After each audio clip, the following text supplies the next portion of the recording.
সেটা হচ্ছে যে শিলিগুড়ি পুর কর্পোরেশনের নতুন বোর্ড গঠিত হওয়ার পরে আজকে প্রায় ৩.৫ বছর হতে যাচ্ছে এবং প্রতিবারই পূর্তি উৎসব পালিত হচ্ছে, বই ছাপানো হচ্ছে, কিন্তু তার সঙ্গে বাস্তবের কোনো সম্পর্ক নেই। সেটাই আজকে আমরা আপনাদের মাধ্যমে শিলিগুড়িবাসীর কাছে তুলে ধরতে চাইছি। তার আগে আমি একটু প্রাসঙ্গিকভাবেই পুরনো কথাটা বলে নিতে চাইছি। এর আগে একবার কংগ্রেস এবং তৃণমূল কংগ্রেস 2009 সালে যৌথভাবে বোর্ড গঠন করেছিল এবং সেই বোর্ড পরিচালনার অভিজ্ঞতা শিলিগুড়ির মানুষ দেখেছে এবং পরবর্তীতে আবার কিন্তু তার অভিজ্ঞতার মধ্য দিয়ে মানুষ বামপন্থীদেরই 2014 সালে পুনরায় বোর্ড পরিচালনা করার দায়িত্ব দেওয়া হয়। আমরা সেই সময় আমরা হিসাব করেছি, দেখেছি যে রাজ্যে তৃণমূল কংগ্রেসের সরকার, শিলিগুড়িতে পুরো বোর্ড বামপন্থীরা পরিচালনা করছে। কর্পোরেশন গঠিত হওয়ার পরে সবথেকে বেশি উন্নয়নের কাজ এই সময় আমরা করতে পেরেছিলাম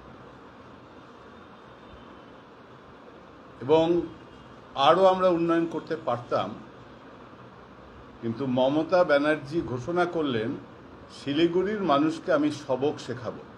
শিলিগুড়ি পুর কর্পোরেশন রাজ্য সরকারের কোনো আর্থিক সহযোগিতা পাবে না এবং দেয়নি। আপনারা জানেন, বারবার এটা নিয়ে আমরা আন্দোলন করেছি, কলকাতায় গেছি, মন্ত্রীদের দাঁড়ে দাঁড়িয়ে ঘুরেছি, কিন্তু তা সত্ত্বেও আমরা সবথেকে বেশি উন্নয়ন, বেশ কিছু কেন্দ্রীয় প্রকল্প আর আমাদের রাজ্যের যারা বামপন্থী এমপি ছিলেন, রাজ্যসভার এমপি, তাদের টাকা দিয়ে এই উন্নয়নের কাজ আমরা করতে সফল হয়েছি। 2020 সালে যখন আমাদের বোর্ডের মেয়াদ শেষ হয়, আপনারা জানেন করোনা কালে তখন একটা বোর্ড অফ অ্যাডমিনিস্ট্রেটর তৈরি করা হয় এবং সব কাউন্সিলরদেরকে নিয়েই সেটা হয়। পরবর্তীতে বিধানসভা নির্বাচন 2021-এ, বিধানসভা নির্বাচনের পরে বোর্ড অফ অ্যাডমিনিস্ট্রেটর ভেঙে দেওয়া হলো। বিধানসভা নির্বাচনের আগে ভেঙে দিয়ে পরবর্তীতে গৌতম দেবকে চেয়ারম্যান করে আবার নতুন করে বোর্ড অফ অ্যাডমিনিস্ট্রেটর তৈরি করলো নতুন তৃণমূলের সরকার ভোটে জেতার পরে। এই তৃণমূলের সরকার 9 মাস, এই বোর্ড অফ অ্যাডমিনিস্ট্রেটর 9 মাস এবং আজকে প্রায় 3 বছর 4 মাস, এই নিয়ে এরা মানুষকে অনেক কথা বলেছিল। 2022 সালে নির্বাচন হলো। নির্বাচনে ওদের প্রতিশ্রুতি ছিল বামপন্থীরা থাকলে আপনারা রাজ্য সরকারের কোনো সহযোগিতা পাবেন না, তাহলে ডবল ইঞ্জিনের সরকার তৈরি করুন শিলিগুড়িতে এবং রাজ্যে একই পার্টির সরকার হলে প্রচুর উন্নয়নের কাজ হবে। কিন্তু আমাদের অভিজ্ঞতাটা কি? এই সময় যদি আমরা দেখি, শিলিগুড়ি শহরে টোটাল উন্নয়ন বন্ধ এবং এই কথাটা তো আমি একা বলছি না, এই কথাটা বিরোধীরা বলছে না। বোর্ডে তো আমরা একাধিকবার চোখে আঙুল দিয়ে দেখিয়েছি, এই কথাগুলো আজকে আমাদের সঙ্গে বলতে বাধ্য হচ্ছে কিন্তু তৃণমূল কংগ্রেসের এমআইসি থেকে শুরু করে কাউন্সিলররাও। দেখবেন রাগ করে ধারাবাহিকভাবে 3 জন কাউন্সিলর পরপর মিটিংয়ে আসছে না, তার মধ্যে একজন এমআইসিও আছে। কেন? উন্নয়ন হচ্ছে না। তাহলে আমরা বিরোধীরা সরকারের, আমার ঘরে এসে অনেক সরকারি দলের কাউন্সিলররা বলে, দাদা আপনি একটু বলেন, আমরা তো বলতে পারছি না, আপনি একটু বলেন। তো এই একটা শিলিগুড়ির পরিস্থিতি। ফলে কন্ট্রাক্টররাও কাজ করছে না। বলেছিল ডবল ইঞ্জিনের সরকার হবে, অনেক সিদ্ধান্ত হচ্ছে, কিন্তু কোনো কাজ এরা করতে পারছে না। সমস্ত কাজ বন্ধ হয়ে গেছে। কন্ট্রাক্টররা চিঠি দিয়ে বলেছে আমরা কাজ করব না যতক্ষণ না আমরা টাকা পাচ্ছি।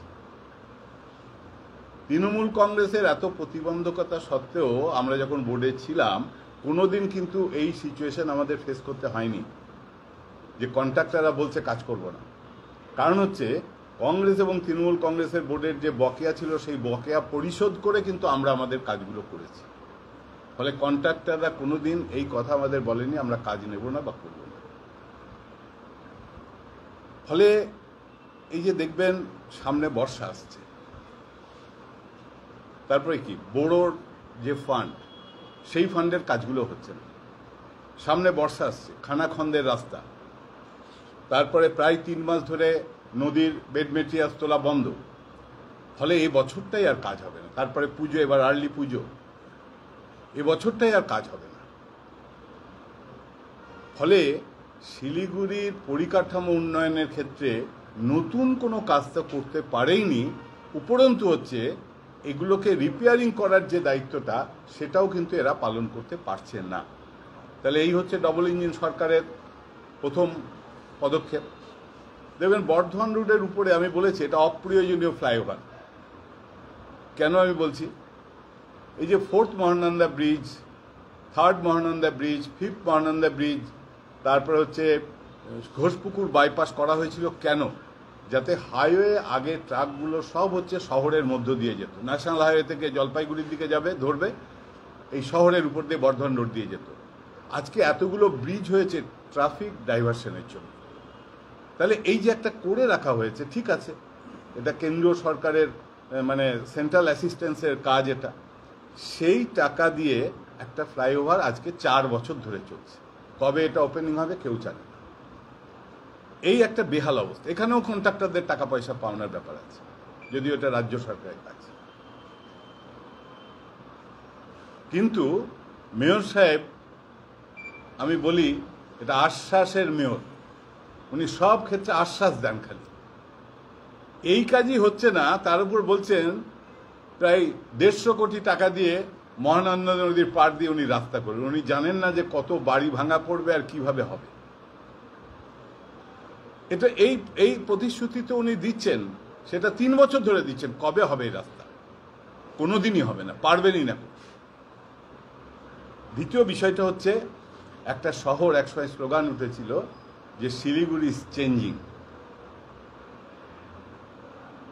কিন্তু আজকে শহরে আওয়াজ উঠছে শিলিগুড়ি ইজ ডিক্লাইনিং। কেন? সেটা হচ্ছে শিলিগুড়ি শহরের গতি স্তব্ধ হয়ে গেছে, উন্নয়ন বন্ধ, আর শহরটা যানজটে অবরুদ্ধ হয়ে গেছে। যানজটে প্রতিদিন যানজটের সংখ্যা বাড়ছে, অথচ এরা প্রতিশ্রুতি দিয়েছিল আমরা আসলে 6 মাসের মধ্যে যানজট নিয়ন্ত্রণ করব। পার্কিং, গোটা রাস্তার যেখানে সেখানে পার্কিং হচ্ছে, কোনো নিয়ন্ত্রণ নেই। এমনকি পার্কিং শুধু না, দেখবেন বিভিন্ন জায়গায় ট্রাক দাঁড় করিয়ে, ছোট ছোট ম্যাটাডোর ভ্যান দাঁড় করিয়ে মিনি টার্মিনাল করেছে, সেখানে মাল লোডিং আনলোডিং হচ্ছে। বলেছি, সব বোর্ড মিটিংয়ে বলেছি। কিছু লাইসেন্সিং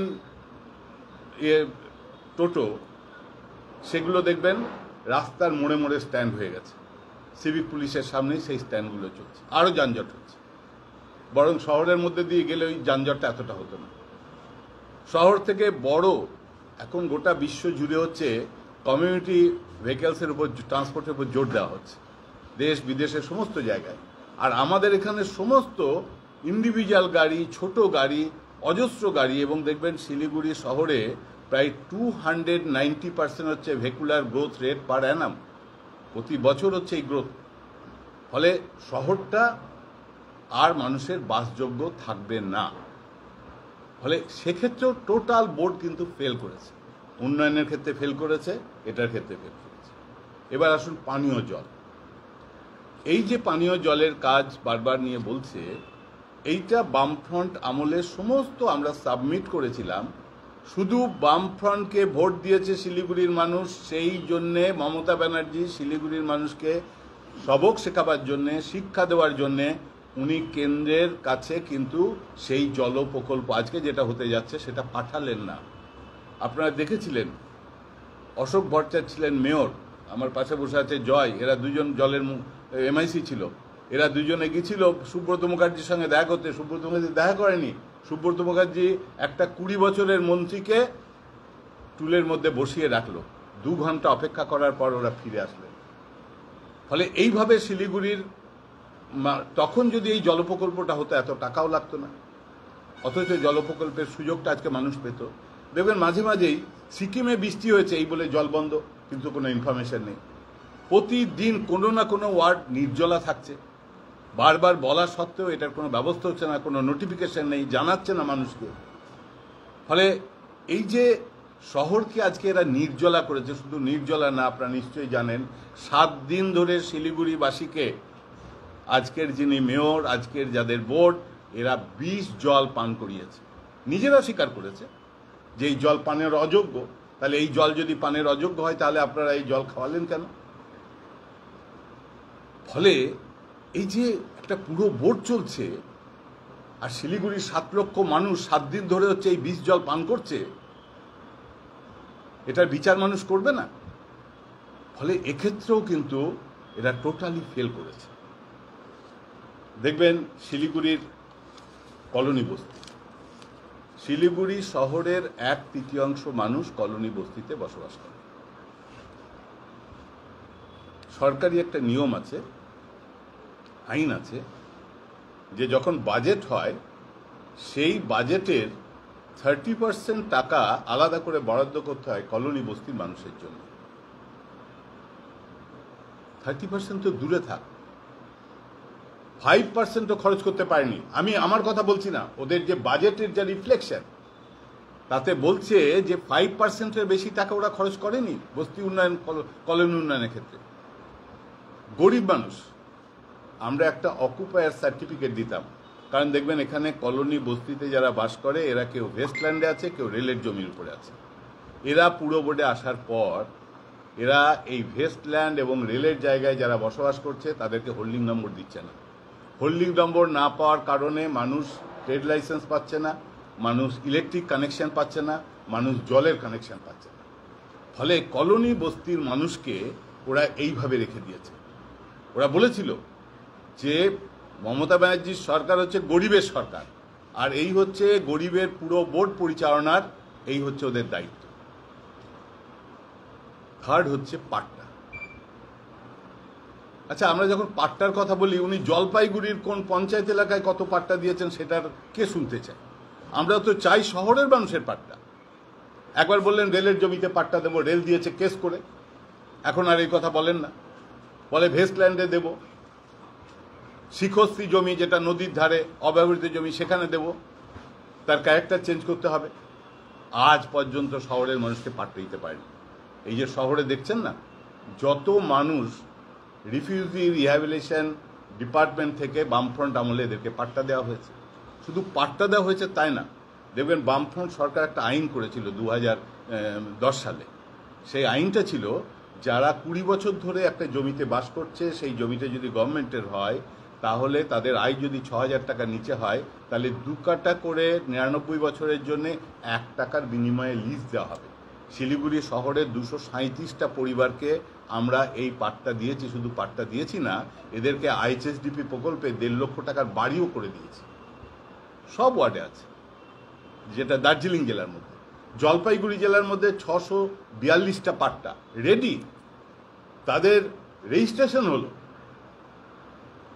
মন্ত্রী ছিলেন গৌতম দেব, আমরা বারবার ডিএম এর কাছে গেছি, আমরা তখন মেয়র গঙ্গোত্রী দত্তকে বলেছি, ওরা ক্যাম্প করলো, নোটিশ করলো, বলল বিশেষ কারণবশত ওই ক্যাম্প আর হবে না। এবং গভর্নমেন্টের এলআর থেকে সমস্ত পারমিশন অ্যাপ্রুভাল আসার পরেও এই 642টা পাট্টা এরা আটকে রাখলো, এদের গভর্নমেন্ট আটকে রাখলো। এরা সব গরিব মানুষ। এরা হচ্ছে 45 নম্বর ওয়ার্ডে জলপাইগুড়ির পাট, 42 নম্বর ওয়ার্ডে, 43 নম্বর ওয়ার্ডে, 44 নম্বর ওয়ার্ডে, এই সমস্ত জায়গায় পাট্টা দিল। আমরা যখন কর্পোরেশনে ছিলাম 44 নম্বর ওয়ার্ডে দেখবেন ওই মুন্সি প্রেমচাঁদ কলেজের পাশে আমরা ওখানে ওই গরিব মানুষগুলোকে আমরা পাট্টা দিয়েছি। কিন্তু এরা বারবার বলছে দেবো, ওই যে বলছি না আশ্বাসের মেয়ে, খালি আশ্বাস দিয়ে যাচ্ছেন এটা করব ওটা করব, কিন্তু কিছুই করতে পারছেন না। বলেছিলেন যে ওই জংশনে চলাচলের জন্যে ব্রিজ করব, ওই ফুটওভার ব্রিজ কোথায় গেল আজকে? বলেছিলেন যে ইন্ডোর স্টেডিয়াম বেআইনি বা কি অবৈজ্ঞানিকভাবে তৈরি হয়েছে, ভেঙে দেবো, ভেঙে দিয়ে ওখানে নতুন করে আমি নিচে কার পার্কিং করে সুন্দর করব। কোথায় আছে স্টেডিয়াম? আমি তো বলি এটা সাদা হাতি পোষা। স্টেডিয়ামের দায়িত্বটা নিল, কর্পোরেশন থেকে 1 কোটি টাকা দিল, রাজ্য সরকার টাকা দেবে বলে 1 পয়সা রাজ্য সরকার দেয়নি। উনি বলেছিলেন যে ডিসেম্বর মাসের মধ্যে আপনারা দেখতে পাবেন শিলিগুড়ি স্টেডিয়ামটা আমি 4 তলা করেছি। আগামী ডিসেম্বরেও পারবেন, আমি বলে রাখছি আজকে। ফলে এই যে বারবার মানুষকে আশ্বাস দিয়ে যাচ্ছে মানুষের ভোট পাওয়ার জন্যে, এর বিরুদ্ধেই হচ্ছে আমরা বোর্ড মিটিংয়ে বারবার তুলেছি। এবার হচ্ছে পরিষ্কার পরিচ্ছন্নতা। মেয়র বারবার বলেন আমি 250 গাড়ি কিনেছি, আমি 300 গাড়ি কিনেছি। প্রথম কথাটা একটা জেনে রাখেন, এদের একটা কারসাজি আছে। যেমন আমার বাড়ি বলে একটা প্রকল্প বলছে, এটা হচ্ছে হাউজিং ফর অলের টাকা, এটা কোনো রাজ্য সরকারের টাকা না, এখানে বেনিফিশিয়ারি কন্ট্রিবিউশন আছে। কিন্তু সেই কেন্দ্রীয় প্রকল্পটা নিজেদের নাম করে করছে।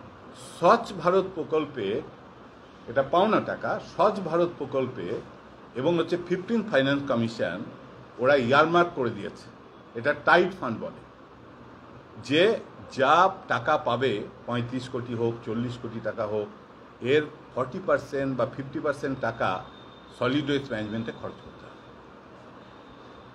গাড়ি কেনার টাকাও সেখান থেকে আসছে, স্বচ্ছ ভারত থেকে। এবার বলছেন ঠিক আছে, তা শহরটা এত অপরিচ্ছন্ন কেন? শহর ড্রেনগুলো, আমি দেখলাম কয়েকটা খবরের কাগজ, কয়েকটা পোর্টাল দিয়েছে, মানে ড্রেনগুলো সব ভর্তি হয়ে আছে, প্রতিদিন ওই জঞ্জাল পরিষ্কার হচ্ছে না। হিলকার রোডে গেলেই দেখতে পাবে, ওই যে নিউ মার্কেটের সামনে দেখবেন না, পড়ে থাকে সারাদিন ধরে। ফলে হচ্ছে শহর পরিচ্ছন্নতাটা একটা বড় মাপকাঠি একটা শহরের উন্নয়নের ক্ষেত্রে, সেই ক্ষেত্রে এরা পারছে না।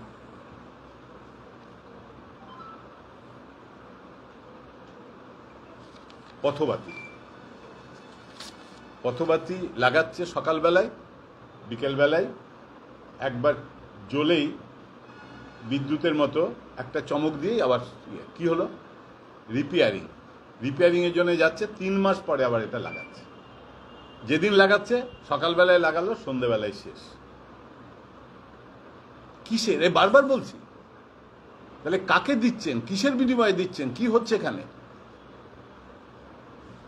কেউ এদের দেখান। এবার আসুন বিল্ডিং প্ল্যান। আমি খুব দায়িত্ব নিয়ে বলছি, আমি আপনাদের সামনে বোর্ড মিটিংয়ে বলেছি, এটা না লুকিয়ে বলছি, মেয়রের সামনে বলেছি, অতীতে বেআইনি নির্মাণ হয়নি এটা আমি কখনোই বলবো না, হয়েছে। কিন্তু কর্পোরেশন বা মিউনিসিপ্যালিটি কোনোদিন আইন বহির্ভূতভাবে কাউকে প্ল্যান পাশ করার সুযোগ দেয়নি, এরা দিয়েছে। আমি 2টো উদাহরণ আপনাদের সামনে দিচ্ছি। একটা হচ্ছে দেখবেন থানার পাশে, এটা বোর্ড মিটিংও বলেছেন, থানার পাশে একটা বিরাট ইমারত তৈরি হচ্ছে। ওরা আসলো আমাদের কাছে, আমরা বললাম কোনো ওই রকম একটা এরিয়াতে, একটা কনজেস্টেড এরিয়াতে একটা বটল নেক, ওখানে 3টে রাস্তা এবং মেন রাস্তা, একটা রাস্তা ফ্লাইওভারে উঠছে, একটা বাবুপাড়া মেন রোডের দিকে যাচ্ছে, একটা হচ্ছে বর্ধমান রোডের দিকে যাচ্ছে, এই 3টে মেন রাস্তা, পাশে থানা। তখন আমরা বললাম কমার্শিয়াল কমপ্লেক্স দেব না, অনেকভাবে করা হয়েছিল, আমরা বলেছি না দেব, কিন্তু রেসিডেন্সিয়াল আমরা দেব একটা শর্তে, যদি তুমি চারিদিকে ড্রাইভওয়ের জন্য 10 ফিট করে ছাড়ো। আমি বলছি মেয়র যদি সৎ সাহস থাকে, উনি সেই প্ল্যান যেটা অ্যাপ্রুভ হয়েছে সেটা আপনাদেরকে দেখাক। উনি আজকে ক্রেডিট নিচ্ছেন না যে আমি 10 ফুট করে ছাড়িয়েছি। 10 ফুট করে ছাড়া পরে আমরা বলেছিলাম এত লোক আসবে, আপনাদেরকে অন্তপক্ষে 50% বেশি কভারেজ পাবেন না, আর এই ড্রাইভওয়ে আপনাদের রাখতে হবে, কারণ রাস্তাগুলো সব ন্যারো। একটা রাস্তা নেলি সেনগুপ্ত রোড গিয়ে বড় অফিসের সামনে উঠছে, ওই দিকের ফ্লাইওভারের গাড়িগুলো এদিকে আসছে, ফলে ওই জায়গাটায় যাতে কনজেস্টেড না হয়, শপিং মলের পারমিশন দেব না। তখন মালিককে বললাম তোমার এই বাড়ির পারমিশন দিতে পারি, তাহলে তোমাকে প্ল্যানের বডিতে আন্ডারটেকিং দিয়ে বলতে হবে যে এই জায়গাটা ফাঁকা থাকবে এবং এখানে ভবিষ্যতে আমি কোনোদিন আর কনস্ট্রাকশন চাইবো না। লেখা আছে ওই প্ল্যানের বডিতে, আমি দায়িত্ব নিয়ে বলছি। সেই জায়গায় শপিং মলের পারমিশন দিয়ে দেওয়া হলো। যেখানে মালিক আন্ডারটেকিং দিল যে আমি কোনোদিন করব না, সেইখানে ওই বিল্ডিং, ওই একটা শপিং মলের পারমিশন দিয়ে দিল। দেখবেন অনেকটা 5 তলা পর্যন্ত উঠে গেছে, চলছে এই কাজ। এই যে ঘরের সামনে যেদিন প্রথম প্লেস করলো, আমি বললাম যে কিসের রিপেয়ারিং হবে ওটা, গিয়ে দেখুন তো ওখানে একটা গ্লাস হাউস তৈরি হচ্ছে।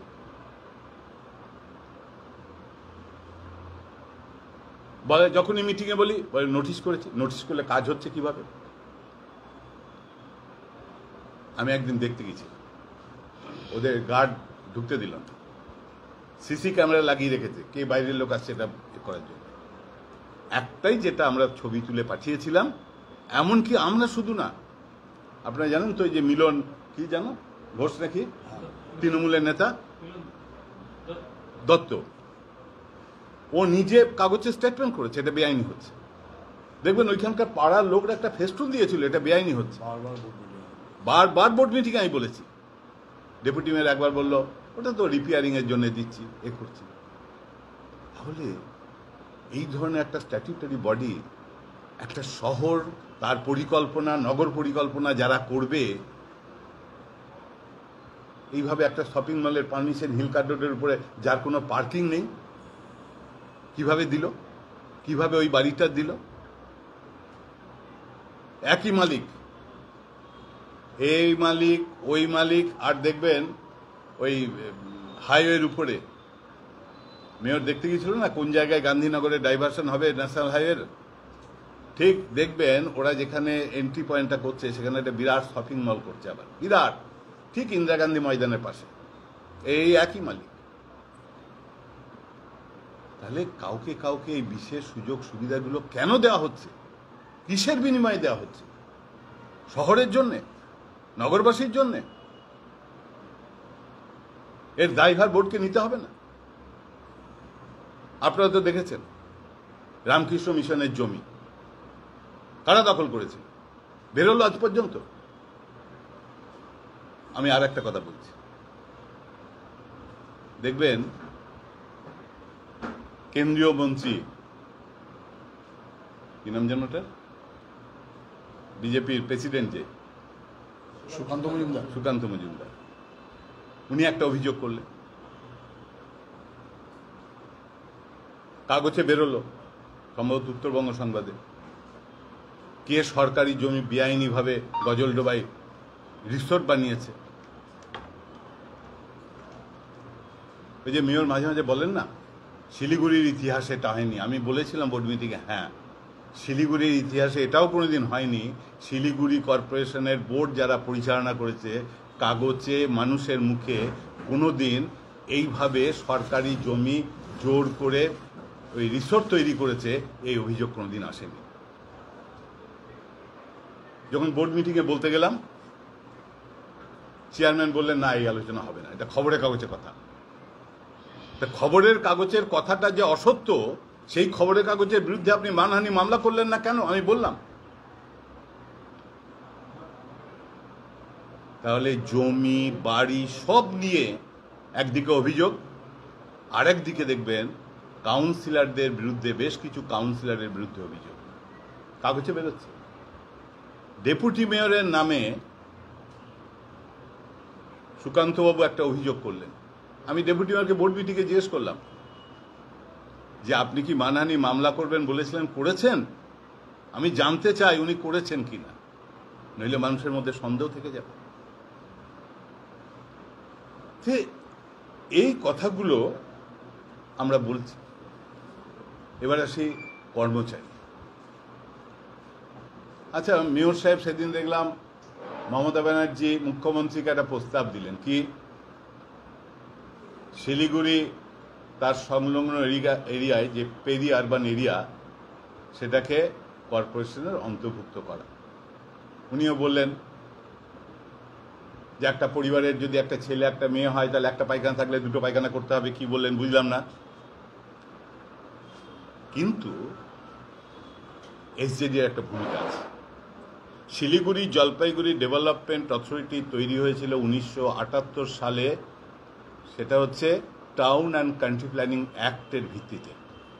এবং টাউন অ্যান্ড কান্ট্রি প্ল্যানিং অ্যাক্টের ভিত্তিতে যখন পপুলেশন গ্রোথ যে অঞ্চলে বেশি হয় তখন তার সারাউন্ডিং পেরিয়ারবান এরিয়াকে প্ল্যানিংভাবে গড়ে তোলার জন্যে land use and development control LUDC বলে একটি ধারা ওখানে আছে, যে কোন জমি কিভাবে ব্যবহৃত হবে। দেখবেন তো মেডিকেল কলেজ সংলগ্ন অঞ্চলে কিভাবে ডেভেলপমেন্ট হচ্ছে, কোনো প্ল্যান নেই।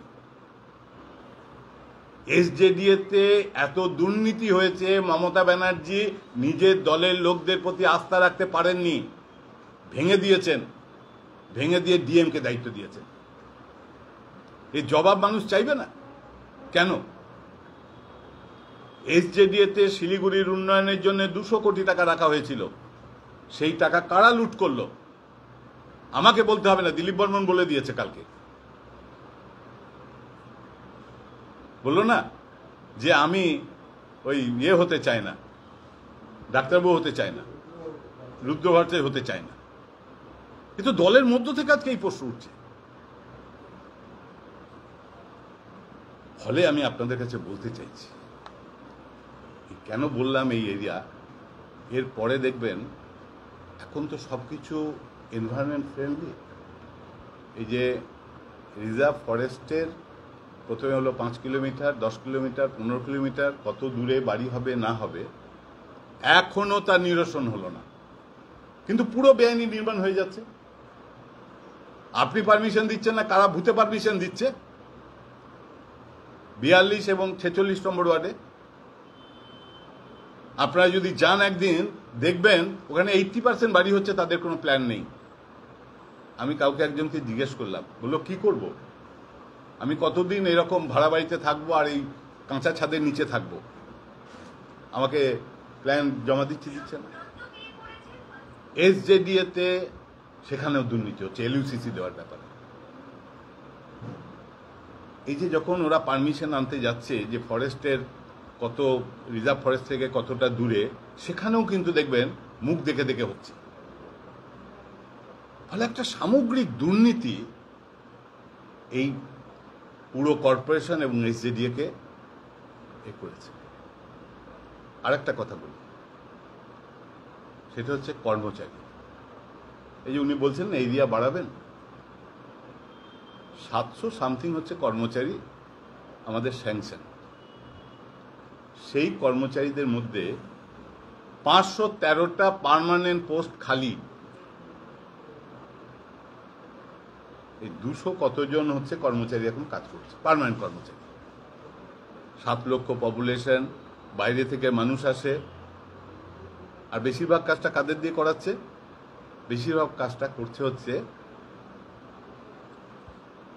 সাফাই কর্মী বলুন বা ওই কন্ট্রাকচুয়াল, ক্যাজুয়াল ইত্যাদি ইত্যাদি নিয়ে, ম্যান্ডেজ এইসব নিয়ে চলছে। মেয়র মাঝে মাঝে অভিযোগ তোলে বামফ্রন্টের আমলে এত লোক নেওয়া হয়েছিল। আমরা যদি 300 নিয়ে থাকি, উনি 600 লোক নিয়েছেন। আমিও তো মেয়র ছিলাম, আমার ঘরে একটা লোক থাকতো। এখন দেখবেন তো কার ঘরে কটা করে লোক আছে। MICদের ঘরে একটা চায়ের লোক, একটা ফ্যান চালাবার লোক। এগুলো কি গভর্নমেন্টের অ্যাপ্রুভাল নিয়ে করা হয়েছে নাকি? কিন্তু পার্মানেন্ট পোস্টে লোক নিয়োগ হচ্ছে না কেন? টেম্পোরারি আমি কাউকে করতে চাইনি। কর্পোরেশনের অ্যাডমিনিস্ট্রেশনের ভিতরেও দেখবেন দুর্নীতি বাসা বেঁধেছে। পার্মানেন্ট এমপ্লয়ি হলে দেখবেন তাদের ধরার একটা জায়গা আছে, তাদের কতগুলো অ্যাকাউন্টেবিলিটি আছে। আবার এই যে যারা টেম্পোরারি কাজ করছে, যারা শহরটাকে পরিচ্ছন্ন রাখছে, সব থেকে বেশি কম বেতন পায় এরা। আমার মাঝে মাঝে না খুব কষ্ট লাগে মেয়র যখন বলেন যে আমার এই ঘর বাড়ি দেখে অমুক সেক্রেটারি এসেছিলেন, তিনি বললেন শুধু শিলিগুড়ি কেন, গোটা পশ্চিমবাংলায় কেন, ভারতবর্ষে এত সুন্দর অফিস কারো নেই। ঠিকই, আমরা ওদের প্রতি বছর 10% করে বাড়াবার সিদ্ধান্ত নিয়ে বাড়িয়েছিলাম। মেয়র বোর্ড অফ অ্যাডমিনিস্ট্রেশনের সময় একবার বাড়িয়েছে, তারপরে 3 বছর পরে 3% বাড়ালেন। এরা শহরটাকে পরিচ্ছন্ন রাখছে। উনি প্রতিশ্রুতি দিয়েছিলেন, উনি প্রতি বছর একটা বই ছাপেন না, বইটা পড়ে দেখবেন। প্রথমবার বললেন এই যে যত ম্যান্ডেজের লোক আছে এদের সবার আমি ওই মেডিক্লেম করে দেবো। পরের বছরে বললেন ওদের নাম নেই। আমি বললাম নাম নেই কেন? বললেন না আমি বললাম তাহলে আপনি প্রতিশ্রুতি দিয়েছেন কেন? আপনি তো আশ্বাস দিয়ে যাচ্ছেন, করছেন না কেন?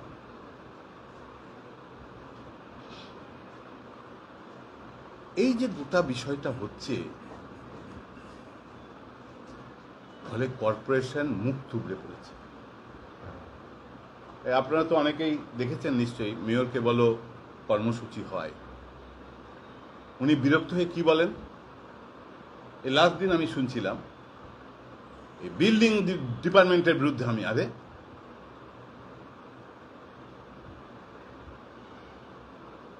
বিল্ডিং ডিপার্টমেন্টে যারা ভালো কাজ করতো তাদেরকে সরিয়ে দিয়েছেন তো, তাহলে এরকম হচ্ছে কেন? উনি অনুসন্ধান করে বলুন, মানুষকে বলুন। মানুষকে তো বললেন বিল্ডিং ডিপার্টমেন্টের জন্য আমি এইসব করতে পারছি না, তাহলে মানুষকে বলুন যে বিল্ডিং ডিপার্টমেন্টে কারা কারা এইসব অপকর্ম করছে, মানুষকে জানান। উনি গর্ব করে বলেন আমি এই 200 কতটা, বামফ্রন্ট হচ্ছে 15টা ভেঙেছে, আমি 200 কত। কাদের ভেঙেছেন? কটা প্রমোটারের ভেঙেছেন? কটা বেআইনি ডেভেলপারের বাড়ি ভেঙেছেন? যে কটা ভেঙেছেন সেগুলো কোর্টের নির্দেশে। আর ভেঙেছেন হচ্ছে রাস্তার উপরে যারা দিন আনে দিন খায় সেই গরিব মানুষগুলোকে উচ্ছেদ করে আপনি বোর্ডকে দেখাচ্ছেন আমি 250 লোককে ভেঙে দিয়েছি। ঠিকই তো, কিন্তু একটা প্রমোটারের গায়ে হাত দিতে পারছেন কেন? উনি বলছেন আমার কাছে ইনফরমেশন থাকছে না। তাই যারা ইনফরমেশন দিচ্ছে না তাদেরকে ধরছেন না কেন? তাহলে এই যে একটা অব্যবস্থা, এবং মানুষ ভেবেছিল যে এরা যেভাবে বলছে সত্যি সত্যি তাহলে এখানে ওখানে 2 জায়গায় এক সরকার হলে বিরাট ডেভেলপমেন্ট হবে, শিলিগুড়ি বিরাট পরিবর্তন হবে, কিন্তু সেই শিলিগুড়ি আজকে মুখ থুবড়ে পড়েছে।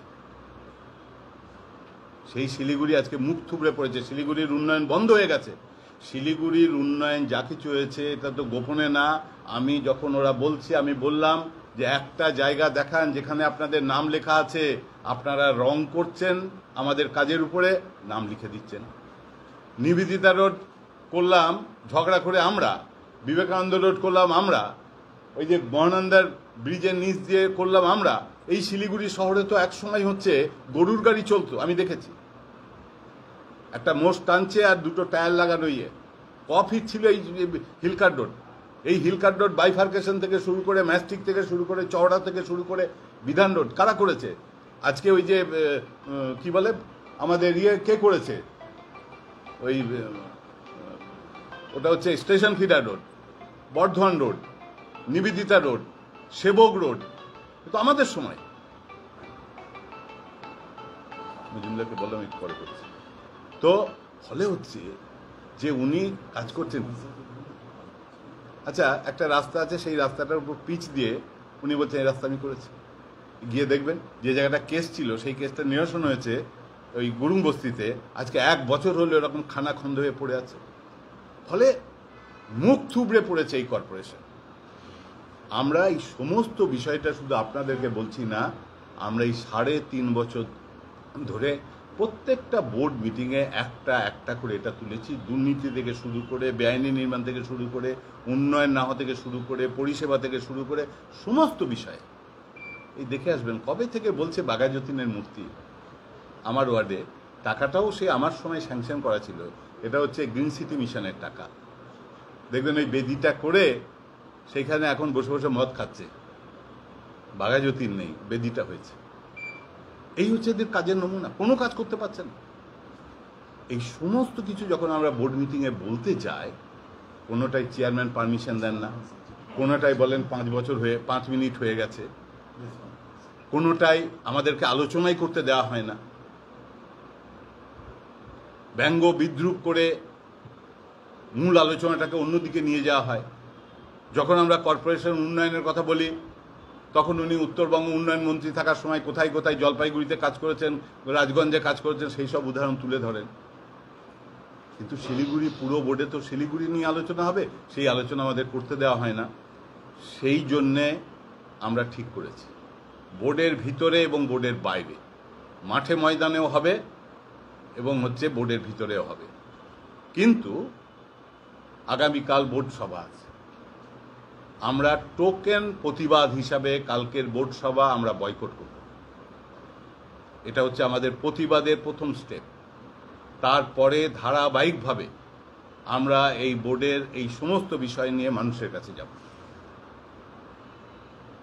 এবং লাস্ট হচ্ছে জুন মাসে এই কর্পোরেশনের সামনে অবস্থান করে এই কর্পোরেশন কাজ করতে না পাওয়াকে আমরা চার্জশিট দেব কর্পোরেশনকে। এ বিষয়ে ডিটেল যা আন্দোলন হবে আগামী 31 তারিখে আমাদের পার্টির সেক্রেটারি আপনাদের কাছে বলবেন, আমি ওই বিষয়ে আর যাচ্ছি না। সেকেন্ড একটা বিষয় আপনাদের বলে রাখি, আপনারা তো সবাই শিলিগুড়িতে বসবাস করছেন। খুব অভিনন্দনযোগ্য একটা কাজ হচ্ছে, সেটা হচ্ছে ন্যাশনাল হাইওয়ে 4 লেন করা। খুব ভালো কাজ। আপনারা দেখেছেন কাজ শুরু হওয়ার আগে আমি প্রথম বোর্ড মিটিংয়ে মেয়রকে আমি সতর্ক করলাম যে এই যে কাজটা হবে আপনি কি ম্যাপটা দেখেছেন, এর জলের লাইন, এর নিষ্কাশনী, এর হচ্ছে অ্যাপ্রোচ রোড, এর হচ্ছে সার্ভিস রোড,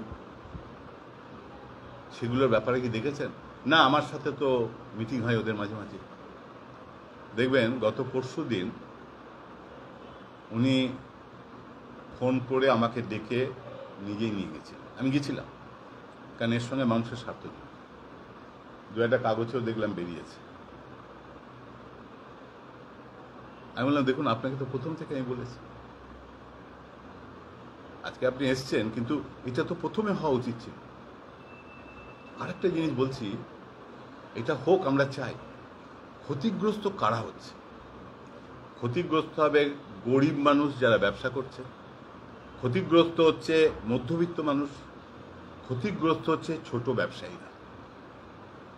কারণ একটা রাস্তা দেখবেন এই সেবক রোড আস্তে আস্তে কিন্তু আর ডেভেলপমেন্ট হবে না। কেন? আগেকার দিনে শহর নগর গড়ে উঠত কিন্তু সমুদ্রকে কেন্দ্র করে। আমাদের দেশেও যদি বলেন, কারণ নদী পথটাই ছিল, সমুদ্র পথটাই ছিল তখন মেন কমিউনিকেশন। আমাদের ম্যাড্রাস বলুন, আমাদের বোম্বে বলুন, আমাদের কলকাতা বলুন, আমাদের দেশের যতগুলো মেট্রো সিটি আছে এগুলো গড়ে তোলার পিছনে ইতিহাসটা হচ্ছে কমিউনিকেশন। কমিউনিকেশন উপর সব কিছু ডিপেন্ড করে। এখন যেহেতু 4 লেন ওদিকেও হয়ে গেছে, আমি বলছি না এদিকে আর ডেভেলপমেন্ট হবে না, কিন্তু এখন দেখবেন ডেভেলপমেন্টের ডিরেকশনটা চেঞ্জ হয়ে গেছে টুয়ার্ডস জলপাইগুড়ি। টুইন সিটি হবে এটা, আমি ওই প্রসঙ্গেও যাচ্ছি না। কিন্তু এই যে রাস্তাটা হচ্ছে এলিভেটেড রোড হবে, এ হবে। আমরা গেছিলাম এখানকার যে প্রজেক্ট ডিরেক্টর, তার সঙ্গে কথা বলতে, উনি কিছু মিস ইনফরমেশন দিলেন। আমি ওনাকে বললাম যে আচ্ছা এই গরিব মানুষগুলোর তো অসুবিধা হচ্ছে, একটা লোক তার বাড়ি থেকে যে বেরোবে তার সামনে এত বড় একটা ওয়াল দিয়ে দেওয়া হচ্ছে। ওয়ালটা কি? কারণ এই যে দেখবেন মেন রাস্তা এবং হচ্ছে যে সার্ভিস রোড, এই দুটোর পাশ দিয়ে ওরা কিন্তু একটা কাভার ড্রেন করছে, এটা ওদের নিয়মই আছে। সেই কাভার ড্রেন হওয়ার ফলে একটা লোকের যে ন্যাচারাল এন্ট্রিটা ছিল সেটাই তো বন্ধ হয়ে যাচ্ছে। এটা কি করলেন? না, এটা সিভিক বডি দেখবে। এবার সিভিক বডিকে যখন বললাম তখন মেয়র বলছেন কেন এগুলো আপনারা কেন এ করবেন না? এটা একটা বিরাট অসুবিধা। তাহলে একটাই ছোট ছোট ব্যবসায়ীরা তারাই হলো। দ্বিতীয় হচ্ছে মধ্যবিত্ত গরিব মানুষ যাদের এন্ট্রি পয়েন্টগুলো, আর আমার ওয়ার্ডটা হচ্ছে কি মহানন্দা ব্রিজ থেকে শুরু করে একদম পুলিশ কমিশনারের যে অফিসটা তার আগে ওই 95 নদী পয়েন্ট, ফলে পুরোটা এফেক্টেড। একদম ওপারেও এফেক্টেড। এই যে 43 নম্বর ওয়ার্ডে আমি বললাম ঠিক আছে, আচ্ছা আপনারা তাহলে উত্তরায়ণে এরকম একটা ডাইভারশন দিলেন কেন? উত্তরায়ণের মালিক ওই হর্স নেউটিয়া আর বলে কেন দিলেন ওটা? আপনার এই যে গান্ধীনগরের ডাইভারশনটা যেখানে আছে সেখান থেকে তুলে নিয়ে গিয়ে এই মুন্দ্রা, এই যে থানার পাশে বিল্ডিং করছে, যে হচ্ছে এইখানে এই বেআইনি নির্মাণটা করছে, ওর ওই শপিং মলের সামনে তুলছেন কেন? তাহলে এই রাস্তাটার একটা সুযোগ পেয়ে যাচ্ছে উত্থান, একটা শিল্পপতি, সুযোগ পেয়ে যাচ্ছে ওরা, আর মরছে কিন্তু এই সাধারণ মানুষ। তাহলে জল সরবরাহ, পানীয় জল সরবরাহ, ড্রেনেজ, রাস্তা, অ্যাপ্রোচ রোড একটা আরবান এরিয়ার মধ্যে দিয়ে হচ্ছে, এটা খোলা মাঠের মধ্যে দিয়ে হচ্ছে না 4 লেন। তাহলে যে আরবান বডির উপর দিয়ে রাস্তাটা যাচ্ছে, আরবান বডির দায়িত্ব হচ্ছে ওদের সাথে আলোচনা করা, ওদের দায়িত্ব হচ্ছে আরবান বডির সাথে আলোচনা করা, কোন ক্ষেত্রে কি ধরনের সুবিধা অসুবিধা হতে পারে সেটা দেখা। এক্ষেত্রে উভয়ই কিন্তু এতদিন কিন্তু গুরুত্ব দেননি। এখন যখন মানুষের কাইটা উঠছে তখন মেয়র এবার ফিল্ডে দৌড়াচ্ছেন। এটা আগে হলে তো হতো না।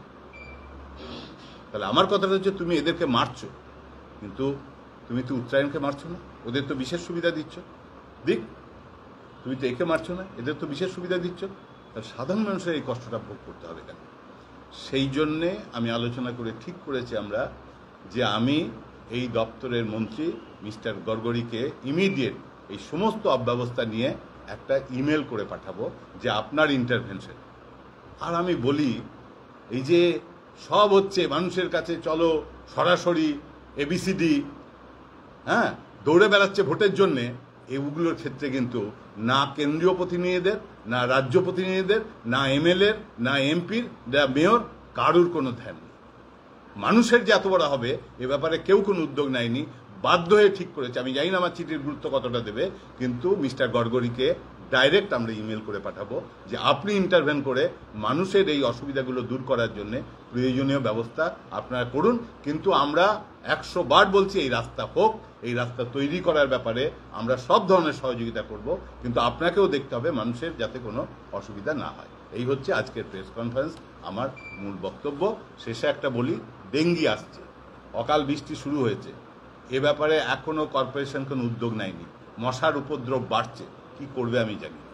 এইটুকুই হচ্ছে আমার বক্তব্য। যদি আপনাদের কিছু জিজ্ঞাসা করেন। হ্যাঁ,